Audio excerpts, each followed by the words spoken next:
Ribosomes आपके सामने topic मौजूद है। राइबोसोम्स राइबोन्यूक्लियोप्रोटीन पार्टिकल्स क्या है?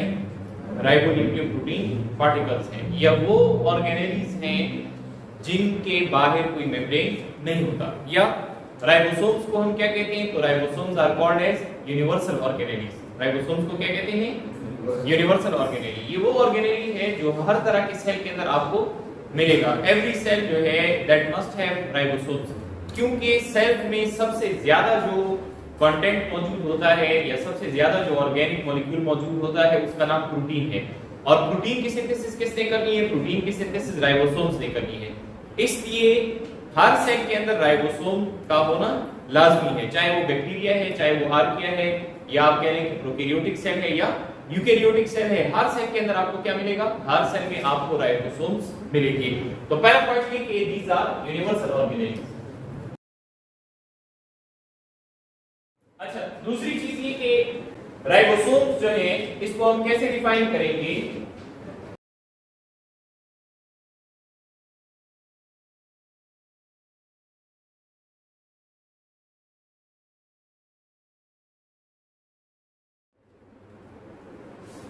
देखिए, राइबोसोम्स को हमने डिफाइन किया कि दीज आर राइबोन्यूक्लियोप्रोटीन पार्टिकल्स। सही?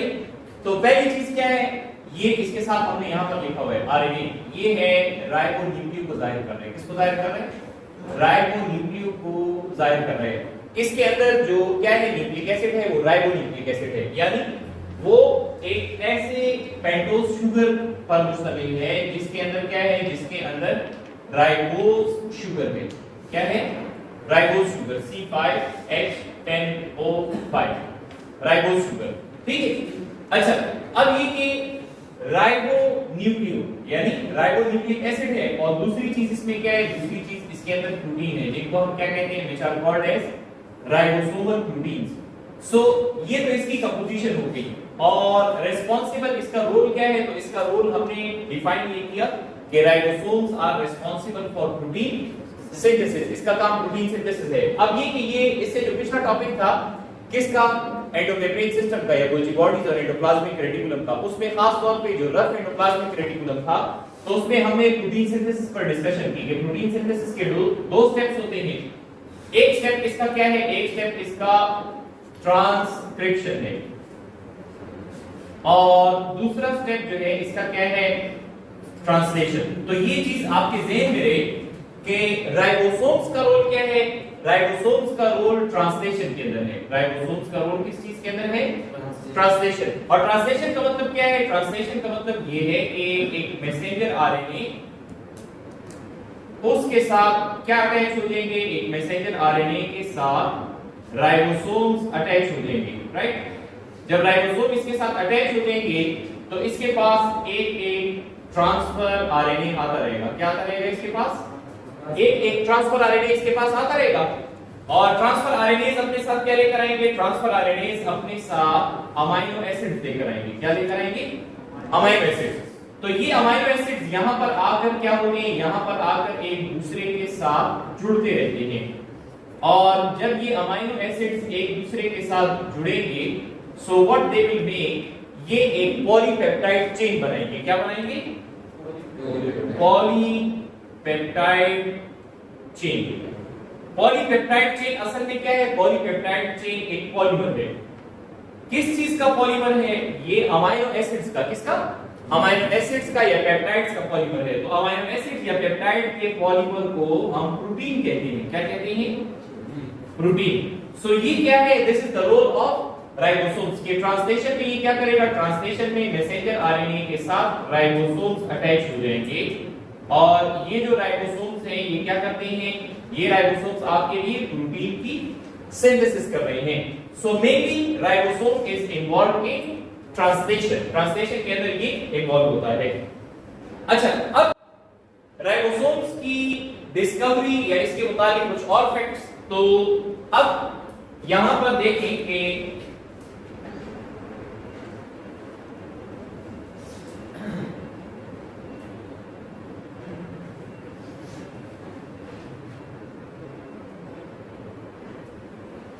देखिए, राइबोसोम्स की डिस्कवरी जॉर्ज पैलेट ने की थी।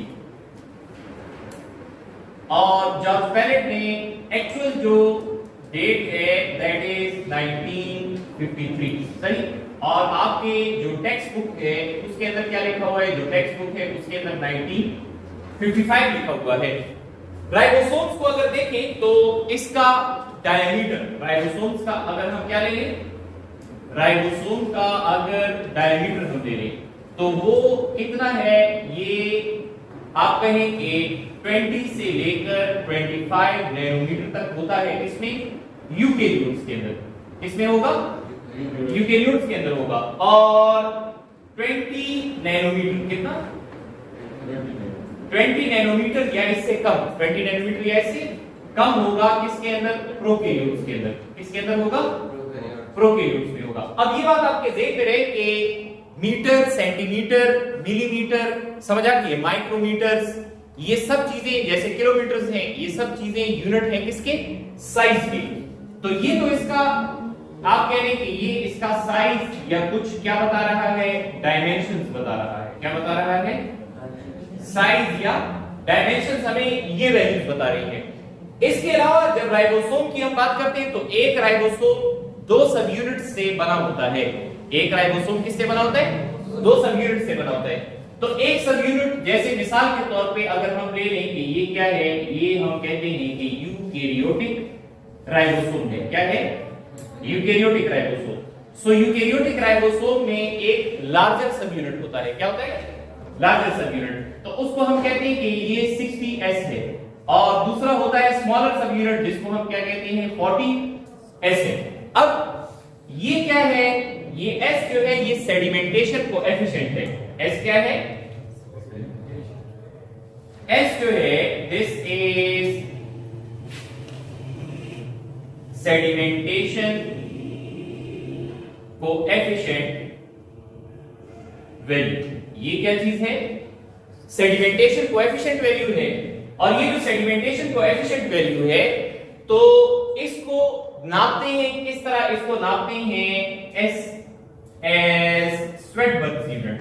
कैसे, स्वेडबर्ग यूनिट। और स्वेडबर्ग यूनिट किसने दिया था, स्वेडबर्ग यूनिट दिया था थियोडोर स्वेडबर्ग ने। किसने दिया था, थियोडोर स्वेडबर्ग। अच्छा, ये सेडिमेंटेशन कोएफिशिएंट इसका ताल्लुक किसके साथ है, तो सेडिमेंटेशन का ताल्लुक जो है ये है सेंट्रीफ्यूगेशन के साथ। जो टेक्निक्स हमने शुरू में पढ़ी है उसमें हमने सेंट्रीफ्यूगेशन की टेक्निक पढ़ी। तो this is sedimentation coefficient in ultra centrifugation, सही।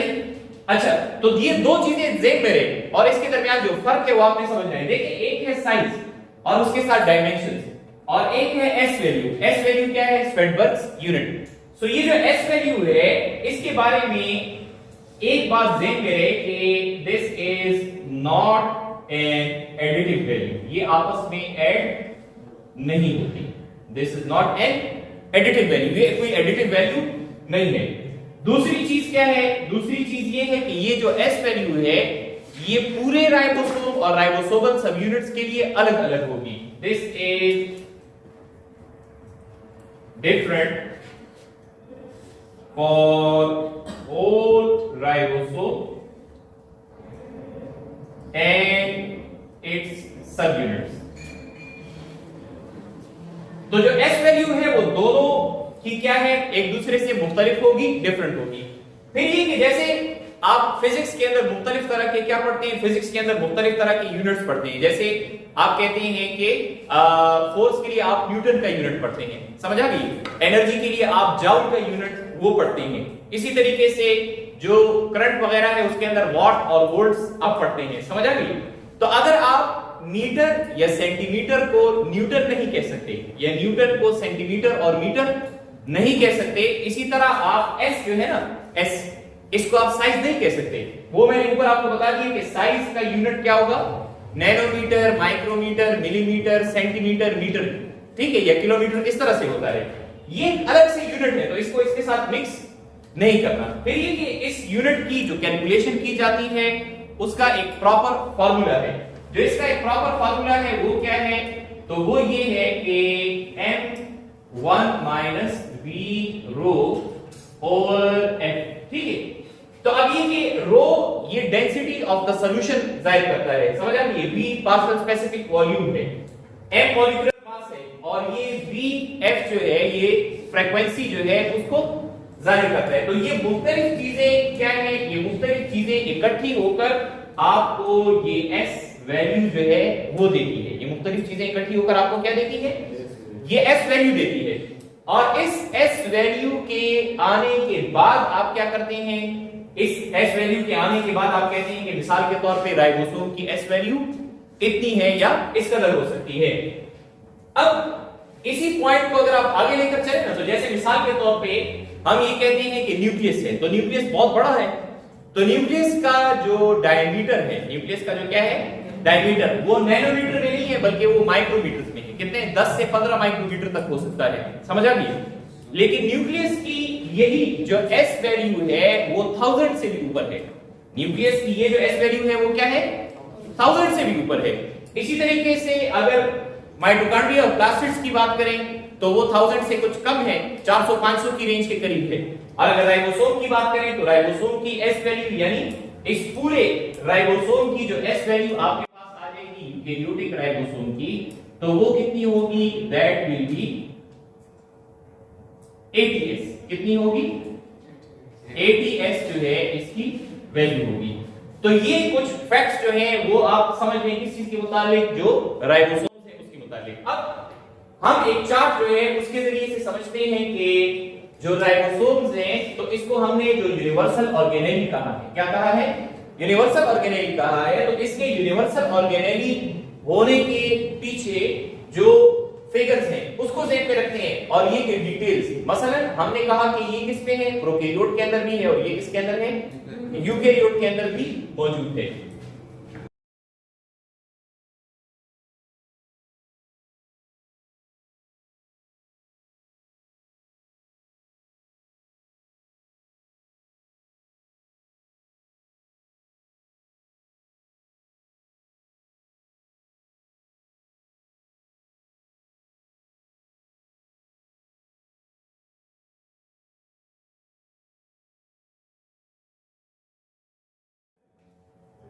अच्छा इधर देखिए, हमने ये चार्ट बनाया है और इस चार्ट के जरिए से हमने क्या डिस्कस करना है, हमने एस वैल्यू और नंबर ऑफ प्रोटीन जो है उसको डिस्कस करना है। इससे पहले एक बात ध्यान में रखें कि अगर हम बात करते हैं किसकी, अगर हम बात करते हैं ओवरऑल राइबोसोम की, किसकी, ओवरऑल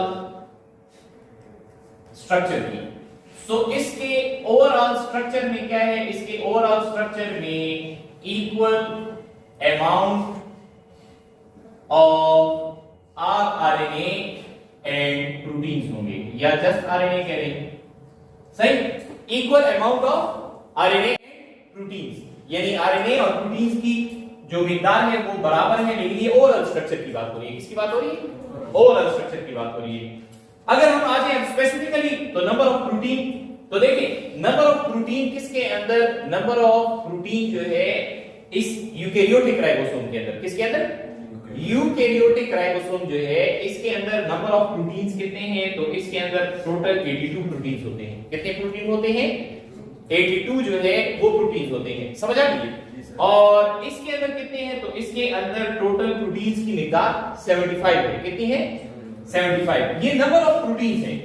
अच्छा एस वैल्यू, तो यूकेरियोटिक राइबोसोम की एस वैल्यू जो है दैट इज 80s, और प्रोकैरियोटिक राइबोसोम की जो वैल्यू है दैट इज 70s। तो जैसे पहले हमने डायग्राम में समझाया कि एक लार्जर सब यूनिट होता है और एक, तो दोनों की जो एस वैल्यूज हैं वो भी क्या होंगी, डिफरेंट। जैसे किसके अंदर, यूकेरियोटिक राइबोसोम का जो लार्जर सब यूनिट है उसकी एस वैल्यू कितनी है, तो दैट इज 60s, और जो स्मॉलर सब यूनिट है दैट इज 40s। अगर किसकी हम बात करें, प्रोकैरियोटिक राइबोसोम की बात करें, किसकी बात करें, प्रोकैरियोटिक राइबोसोम की बात करें, तो इसके लार्जर सब यूनिट की वैल्यू जो है दैट इज 50s, और स्मॉलर सब यूनिट की वैल्यू जो है वो कितनी है, 30s है। अब नंबर ऑफ प्रोटीन भी इसके अंदर क्या है, नंबर ऑफ प्रोटीन भी इसके अंदर डिफरेंट है। जैसे लार्जर सब यूनिट के अंदर प्रोटीन होंगे 49, और स्मॉलर सब यूनिट के प्रोटीन होंगे 33। इसी तरह प्रोकैरियोटिक राइबोसोम जो है इसके अंदर कितने होंगे, तो इसके अंदर 34 प्रोटीन्स हैं, और स्मॉलर सब यूनिट के अंदर 21 प्रोटीन्स होंगे। तो इन दोनों के जो क्या है, इन दोनों के जो साइज और डायमेंशंस हैं उसके अंदर भी फर्क है, नंबर ऑफ प्रोटीन्स में भी फर्क है, और जो एस वैल्यूज हैं उसके अंदर भी क्या होगा, फर्क होगा या डिफरेंस जो है वो होगा। डेफिनेशन में हमने ब्रीफली डिस्क्राइब किया, किसको ब्रीफली हमने डिस्क्राइब किया कि इसका काम क्या है, प्रोटीन सिंथेसिस या ट्रांसलेशन। ये जो डायग्राम आप देख रहे हैं इस वक्त, तो ये डायग्राम किस चीज को जाहिर कर रहे हैं, this diagram shows the process of translation, यानी प्रोटीन सिंथेसिस में जो ट्रांसलेशन का प्रोसेस है ये उसको शो कर रहे हैं। मैसेंजर आरएनए के साथ क्या होता है, मैसेंजर आरएनए के साथ राइबोसोम्स अटैच होते हैं। ये एक राइबोसोम नहीं बल्कि इस तरह आप आगे जाते जाएं तो इसके साथ कई सारे राइबोसोम्स क्या होंगे, कई सारे राइबोसोम्स जो हैं वो अटैच होंगे। जब बहुत सारे ribosomes at the length of messenger RNA, many ribosomes at the length of messenger RNA एक दूसरे के साथ जुड़ जाएं तो इनको हम क्या कहते हैं, दीज आर कॉल्ड एज पॉलीसोम्स। इनको हम क्या कहते हैं, पॉलीसोम्स कहते हैं। अब जब ये प्रोसेस होगा तो इसमें जो ट्रांसफर आरएनए है, ये जो ग्रीन कलर से हमने बनाया है, दिस इज ट्रांसफर आरएनए। तो ट्रांसफर आरएनए क्या करता है, ट्रांसफर आरएनए अपने साथ अमीनो एसिड्स लेकर आ रहा है। क्या लेकर आ रहा है, ट्रांसफर आरएनए अपने साथ अमीनो एसिड जो है उनको लेकर आ रहा है। तो ये एक एक अमीनो एसिड जो है ये जुड़ता जाएगा, और जब बहुत सारे अमीनो एसिड्स क्या होंगे, जब बहुत सारे अमीनो एसिड्स एक दूसरे के साथ जुड़ जाएंगे तो यू क्या बन जाएगा, यू एक पॉलीपेप्टाइड चेन बन जाएगी। तो जब ये ट्रांसफर आरएनए यहां से निकलेगा तो इस ट्रांसफर आरएनए के साथ क्या है, अमीनो एसिड मौजूद नहीं होगा, बल्कि वो इसने इसको छोड़ दिया है। एक सब यूनिट पर क्या होते हैं, 3 साइट्स होते हैं, जो कि क्या होता है, एग्जिट साइट, पेप्टिडाइल साइट और अमाइलोसाइड साइट, जो कि डिटेल टॉपिक है, इंशाल्लाह सेकंड ईयर में हम पढ़ेंगे। अब यहां ये नोट करें कि जब राइबोसोम्स की सिंथेसिस हो जाती है, किसमें, राइबोसोम्स की सिंथेसिस हो जाती है न्यूक्लियोलस में। किसके अंदर हो जाती है, न्यूक्लियोलस में। ये एक इंपॉर्टेंट पॉइंट जो है उसको भी ध्यान में रखें कि जो यूकेरियोटिक राइबोसोम है तो इसकी सिंथेसिस कहां पर है, इसकी सिंथेसिस होती है न्यूक्लियोलस के अंदर। किसके अंदर होती है, न्यूक्लियोलस के अंदर होती है। और जो प्रोकैरियोटिक राइबोसोम है इसकी सिंथेसिस कहां पर होती है, तो इसकी सिंथेसिस होती है साइटोप्लाज्म के अंदर। सही। तो जब इनकी सिंथेसिस होती है तो ये सब यूनिट्स एक दूसरे के साथ टाइटली अटैच नहीं होते। अब इसकी अटैचमेंट ज्यादातर किस वक्त होती है, इन दोनों की अटैचमेंट आपस में होती है जब ये मैसेंजर आरएनए के पास आ जाएंगे। किसके पास आ जाएंगे, तो फर्ज करें हम ये कहते हैं कि ये लार्जर सब यूनिट है। ये क्या है, लार्जर सब यूनिट। सो लार्जर सब यूनिट और स्मॉलर सब यूनिट के दरमियान मैग्नीशियम आयंस, क्या, मैग्नीशियम आयंस, और मैग्नीशियम आयंस के साथ क्या होगा, मैग्नीशियम आयंस जो है उसके साथ साथ इन दोनों के दरमियान साल्ट बॉन्ड्स होंगे। इन दोनों के दरमियान क्या होंगे, साल्ट बॉन्ड्स होंगे। ये जो साल्ट बॉन्ड्स हैं तो ये किस तरह से बने हैं, ये एस्टैब्लिश हैं, तो these salt bonds are present between, ये कैसे मौजूद हैं, ये जो फॉस्फेट है, किसका, फॉस्फेट ऑफ आरएनए, और दूसरी चीज क्या है, दूसरी चीज जो है अमाइनो एसिड्स हैं। तो किसका, आरएनए का फॉस्फेट और इसके अंदर जो मौजूद प्रोटीन के अमाइनो एसिड्स हैं, तो वो क्या है, उनके दरमियान साल्ट बॉन्ड्स और मैग्नीशियम आयंस इन दोनों को आपस में जोड़े रखते हैं। इन दोनों को आपस में क्या करते हैं, जोड़े रखते हैं। तो इस तरह से राइबोसोम के जो 2 सब यूनिट्स हैं इनकी आपस में क्या हुई, अटैचमेंट हुई। अगला पॉइंट ये नोट कर लें कि राइबोसोम को हमने यूनिवर्सल ऑर्गेनेल कहा। तो अब ये अगर आप कह लें कि इसकी हम तकसीम कर दें, मिसाल के तौर पे प्रोकैरियोटिक सेल या प्रोकैरियोटिक ऑरिजिन। अब ये प्रोकैरियोटिक ऑरिजिन किसका हो सकता है, ये ऑर्गेनेल का हो सकता है। किसका हो सकता है, ऑर्गेनेल का हो सकता है। और फिर अगली तकसीम हम करते हैं किसकी, यूकेरियोट की। तो देखिए प्रोकैरियोटिक सेल क्या हो सकता है, प्रोकैरियोटिक सेल जो है या होगा आर्किया या होगा बैक्टीरिया, राइट। और 2 सेल ऑर्गेनेल्स ऐसे हैं जिनका ऑरिजिन प्रोकैरियोटिक है। मिसाल के तौर पे एक हम ले लेते हैं, किसको, एक हम ले लेते हैं क्लोरोप्लास्ट को ले लेते हैं। किसको ले लेते हैं, क्लोरोप्लास्ट जो है उसको ले लेते हैं। और दूसरा हम किसको ले लेते हैं, दूसरा हम ले लेते हैं माइटोकॉन्ड्रिया को। किसको ले लेते हैं, माइटोकॉन्ड्रिया को ले लेते हैं। तो क्लोरोप्लास्ट और माइटोकॉन्ड्रिया दोनों का ओरिजिन क्या है, प्रोकैरियोटिक है, लिहाजा इन दोनों के अंदर, यानी किसके अंदर, इन दोनों के अंदर क्या है, इन दोनों के अंदर 70S राइबोसोम होता है। क्या होता है, 70S राइबोसोम। अब ये भी नोट कर लें कि अगर माइटोकॉन्ड्रिया और क्लोरोप्लास्ट का राइबोसोम अपना है तो ये अपने प्रोटीन सिंथेसिस भी खुद कर सकते हैं, या प्रोटीन सिंथेसिस में भी ये क्या है, इंडिपेंडेंट है। राइबोसोम जो कि क्लोरोप्लास्ट और माइटोकॉन्ड्रिया में है, तो ये माइटोकॉन्ड्रिया और क्लोरोप्लास्ट के लिए क्या करते हैं, प्रोटीन्स खुद से बनाते हैं। कौन से, 70S ribosome. So ribosomes are universal organelles. इसका रोल क्या है, तो इसका रोल जो है ट्रांसलेशन या आप कह लें कि प्रोटीन सिंथेसिस है। और ये मौजूद होते हैं कहां पर, तो ये एंडोप्लाज्मिक रेटिकुलम के साथ मौजूद होंगे, या they will be freely dispersed in the cytoplasm.